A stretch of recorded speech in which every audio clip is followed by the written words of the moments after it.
नमस्कार. चिंच भाग 2 पार्ट 2 या व्हिडिओमध्ये तुमचं स्वागत आहे. पहिल्या पार्टमध्ये आपण चिंचा गोळा केल्या होत्या आणि आता घरी आल्यानंतरचा पुढचा व्लॉग तुम्हाला आता या व्हिडिओमध्ये पाहायला मिळेल. अजून बऱ्याच व्ह्यूवर्सनी सबस्क्राईब केलं नाही तर आधी विलेज क्रिएटिव्ह जो या यूट्यूब चॅनलला सबस्क्राईब करा.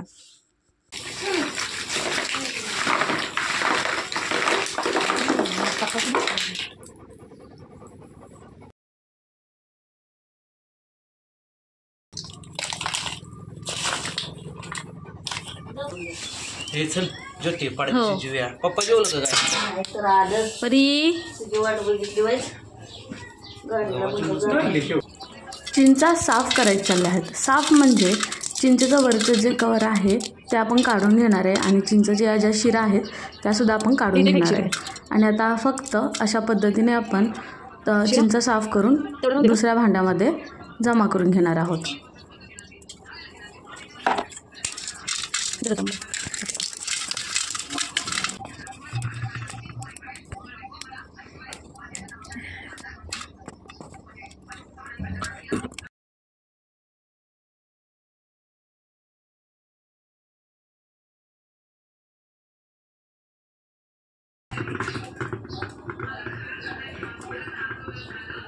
आत्या देखील आलेली आहे मदतीला. तर आत्या चिंच साफ करून देते, सागर पण चिंच साफ करतोय. तर आम्ही तिघांनी आधी ठरवलं की खूप चिंचा अशा साफ करून घ्यायच्या आहे. तर आत्तापर्यंत आम्ही एवढ्या चिंचा साफ केलेल्या आहेत फक्त.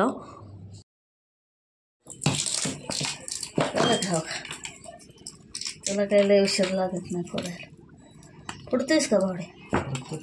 ये तर फोड. त्याला अगं टेकायचं, त्याला टेका पाहिजे. चिंचा साफ करून झाले की अशा पद्धतीने चिंचा फोडायच्या, त्यातले चिचोके बाजूला काढायचे आणि जे वरचं आपल्याला लागणार ॲक्च्युअल चिंच ती साईडला ठेवायची. लहानपणीची गोष्ट मी तुम्हाला शेअर करते. आम्ही म्हणजे आपण सर्वच जण उन्हाळ्याची सुट्टी आणि दिवाळीची सुट्टी लागल्या आपण मामाच्या गावाला जातो. मामाच्या गावाला का जातो? कारण तिथे एक आपली जवळची व्यक्ती जी आपली वाट बघत असते ती म्हणजे आपली आजी. आमची आजी दिवाळीची सुट्टी आणि उन्हाळ्याची सुट्टी आम्ही येणार म्हणून ती सीझननुसार म्हणजे त्या ऋतूनुसार ती पदार्थ बनवून आणि साठवून ठेवायची. म्हणजे ओल्या शेंगा शिजवून ठेवायची दिवाळीच्या सीझनमध्ये किंवा उन्हाळ्याच्या सुट्टीमध्ये आम्ही येणार म्हणून ती अशी चिंचा स्वतः काठीने पाडून वेचून जेवढे सापडतील तेवढे ती त्याचे गोळे बनवून ठेवायची, का तर तिचे नातवंड येणार म्हणून. आणि तीच एक आठवण मला आत्ता सहज या चिंचाचं व्हिडिओ बनवताना सतत आजीची राहून आठवण येते.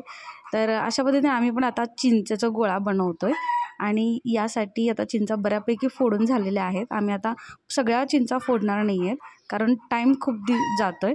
दिसतं आहे तेवढं सोपं काम नाही आहे. तर इथे मिठाचा खूप वापर करतो आहे कारण मिठांनी ना कोणताही पदार्थ जास्त कालावधीपर्यंत टिकतो. मग इथे आपण मिठाची मध्ये मिक्स करून आता याला उन्हामध्ये छान वाळवून देणार आहे.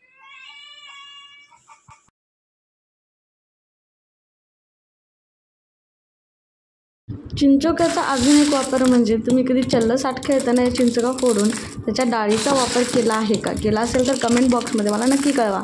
या ज्या चिंचेच्या बिया आहेत ते आरोग्यासाठी सुद्धा खूप लाभदायक आहेत आणि आयुर्वेदामध्ये तर याचा खूप छान उपयोग केलेला आहे.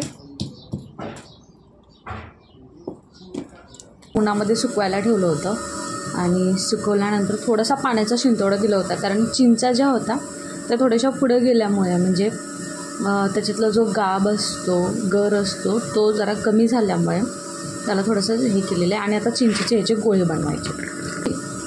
तुम्हाला हव्या त्या साईजमध्ये याचा असा गोळा बनवून ठेवू शकता.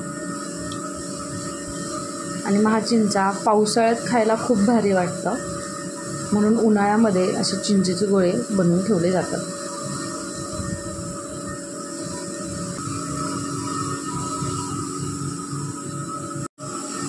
फायनली लाडू बनवून झालेले आहेत. गावाकडील हा व्लॉग तुम्हाला कसा वाटला किंवा आवडला असल्यास तुम्ही लाईक शेअर करायला विसरू नका आणि कमेंट बॉक्समध्ये कमेंट करायला सुद्धा विसरू नका.